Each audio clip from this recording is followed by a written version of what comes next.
CM చంద్రబాబుపై fire అయ్యారు YCP MLC వరదు Kalyani.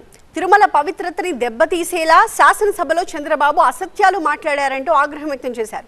తిరుమలపై YSR జారీ చేసిన 2 జీవోలను రద్దు చేస్తానని తాను కలలో కూడా చెప్పలేదు అంటూ చంద్రబాబు పచ్చి అబద్ధాలు చెప్పారు అంటూ మండిపడ్డారు. వైవి సుబ్బారెడ్డి భార్య మతం విషయంలో కూడా చంద్రబాబు మాటలు దారుణమన్నారు కళ్యాణి.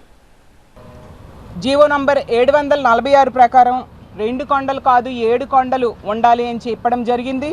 అలాగే 747 జీవో ప్రకారం 19 దేవాలయాల్లో అన్యమత ప్రచారాలు చేయకూడదు అని చెప్పి రాజశేఖర రెడ్డి గారు జీవో తీసుకొస్తే 2009 ఎలక్షన్స్లో చంద్రబాబు నాయుడు గారు ఆ జీవోలు నేను అధికారంలోకి వస్తే రద్దు చేస్తానని చెప్పి ఇప్పుడు కలలో కూడా అలాంటి ఆలోచన చేయలేదని పచ్చి అబద్ధాలు అసెంబ్లీ సాక్షిగా చంద్రబాబు నాయుడు గారు చెప్తూ ఉన్నారు.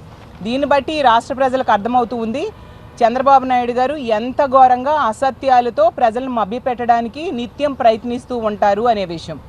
ఈ తిరుపతి లడ్డూ విషయంలో ఎన్ని అబద్ధాలు చెప్పారంటే ఆ వైవి సుబ్బారెడ్డి గారు తిరుపతి టీటీడీ చైర్మన్గా చేసిన వైవి సుబ్బారెడ్డి గారి వైఫ్ గురించి కూడా వాళ్ళ భార్య గురించి కూడా అసత్యాలు చెప్పడం జరిగింది.